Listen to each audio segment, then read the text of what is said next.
नर्मदे हर, नर्मदे हर, नर्मदे हर, नर्मदे हर। वैसे यहाँ हर अमावस्या कन्या भोजन होता है, लेकिन ऑटोमेटिक आज कन्या भोजन होगा। वैसे कल होगा, लेकिन देखो आज नर्मदा मैया की कृपा से कन्या भोजन के पहले ही कन्या भोजन हो रहा है। ये सब आए हैं रेवा गुजर कॉलेज सनावत से। नर्मदे हर। पहले तो बहुत बहुत धन्यवाद, आप लोग स्मृति कल्प में पधारे। जहाँ बैठे इस स्थान का नाम सदगुरु धाम है। इसको 8 वर्ष हो गए। ये भी वैसा ही स्थान था जैसा डॉक्टर साहब स्मृति कल्प के बारे में बता रहे हैं। स्मृति कल्प को 2 साल हुए हैं, हमको 8 साल हुए, तो हमको पूरी जानकारी माँ के बारे में।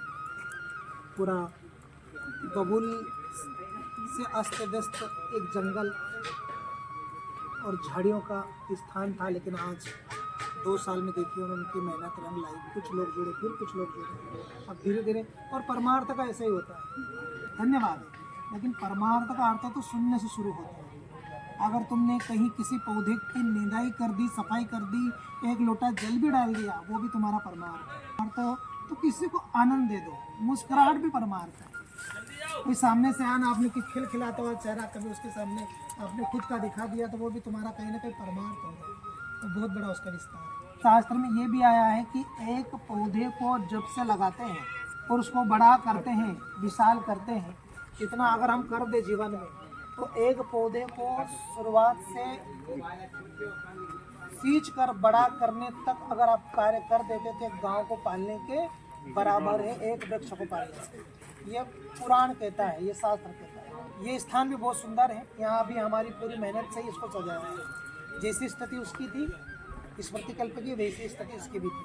पूरा बबुल का जंगल था, लेकिन हम खुद प्रकृति प्रेमी हैं। एक पत्ता भी बबुल छोड़कर अगर देख रहे होंगे आप सदगुरु धाम में, तो हमारी मेहनत है। 2 घंटे पहले आते तो हम भूत बाबा बने हुए थे, क्योंकि दिन भर हम इस करते रहते, कोई संगी साहित्य नहीं है।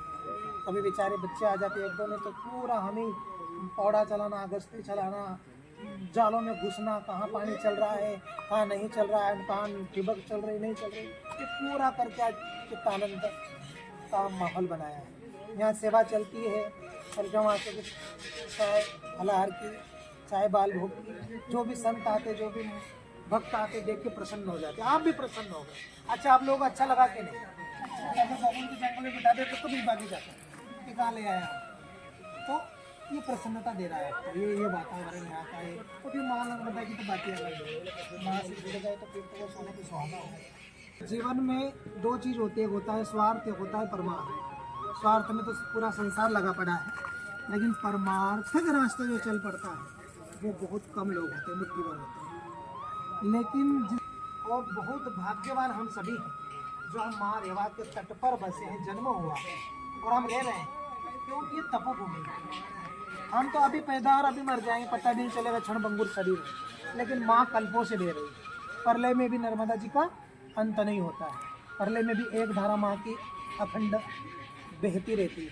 तो महाराजा ने कितने ऋषि मुनि इस तट पर, मतलब दोनों तटों पर रहे होंगे। पुराण में, नर्मदा पुराण में तो ये भी है कि कमंडल से कमंडल टकरा रहे, इतने साधु हैं। भले आप अपने को दिखे ना दिखे, लेकिन अदृश्य रूप में, क्योंकि काल बहुत बीत गया है।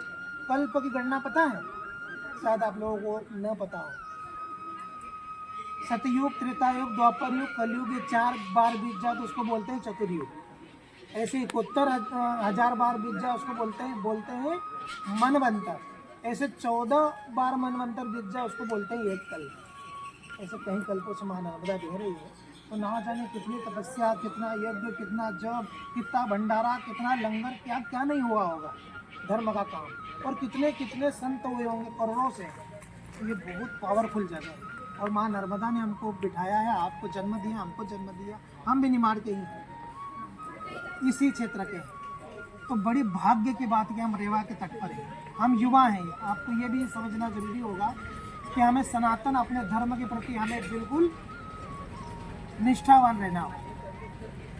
हमारे बागेश्वर महाराज जी आप रात दिन देख रहे हैं टीवीओ में या समाचारों में या मोबाइल आपके पास होंगे। वो एक ही बंदा कितना धर्म के लिए, देश के लिए, सनातन के लिए अकेले मेहनत कर रहे हैं। फिर समाज जिनको परमार्थ करना है वो जुड़ रहे हैं, तो जुड़ना चाहिए, प्रकृति से जुड़ना चाहिए। सनातन के लिए हमें निष्ठावान होना चाहिए। पहले हमें हमारे धर्म के प्रति निष्ठावान होना चाहिए, संतों की निंदा नहीं सुनना चाहिए, धर्म के लिए निष्ठावान होना चाहिए। गीता रामायण का हमको ज्ञान होना चाहिए, लेकिन रामायण तो सरल भाषा है, एक पेज एक दोहा पढ़ना ही चाहिए। हमें हमारे धर्म के बारे में ज्ञान ही नहीं होगा तो हमें निष्ठा कैसे होगी? निष्ठा तभी होगी जब हमको उसके बारे में ज्ञान होगा। तो बहुत बोलने से कोई बात नहीं, आप समझ गए मेरे भावनाओं को, और आते रहेंगे और बात करते रहेंगे। लेकिन जीवन में बहुत सारी बातें हैं, लेकिन जिस निमित्त आप आए हो तो संकल्प लेके जाओ कि हम 5 पौधे जरूर लगाएंगे, भले कल अमावस में या फिर दूसरी अमावस में, कभी भी लगाओ, लेकिन हमें 5 पौधे लगाना है। स्मृति कल्प पे लगाओ या फिर तुम चितावत भी इन्वाइट करेंगे ये, उस दिन लगाओ, लेकिन संकल्प लेके जाओ सदगुरुधाम से कि हम 5 पौधे लगाएंगे। लगाओगे? यार जोर से तो बोला हमको, लगा कि तुम लगाओगे? हाँ, तो लगाना चाहिए परमार्थ। आज इन्होंने लगा दिया तो कितना आनंद आ रहा है सभी को, और आने वाले भविष्य में कितना सुंदर नंदन बनेगा। हमारे दादा गुरु आज सभी जानते होंगे, निराधार रहते हैं, वो यहाँ आकर आनंदित हो गए, वाह क्या बात है। तो दादा गुरु को तो ना जाने कहाँ जाने को मिला होगा, लेकिन प्रकृति से संत जुड़ा हुआ है। दादा गुरु तो फिर जुड़े हैं, लेकिन कोई भी संत अधिकतर प्रकृति से जुड़ा रहता है। एक छोटे साधु पास भी जाओगे तो आपको वहाँ कहीं ना कहीं नंदनवन मिलेगा ही, पेड़ पौधे सजाया हुआ आश्रम, ये साधु प्रकृति से करीब रहता है। हमें 5 पौधे लगाना ही है। मेरा आपको इतना ही सुझाव है कि आप ये संकल्प लेके जाओ कि हमें 5 पौधे लगाना है, कहीं भी लगाओ। नर्मदे हर 3 बार करेंगे, नर्मदे हर, जरा जोश से, है ना। अपन जब भी सर आपको बता रहे तो कितना बढ़िया बोल रहे थे, वैसा है ना। नर्मदे हर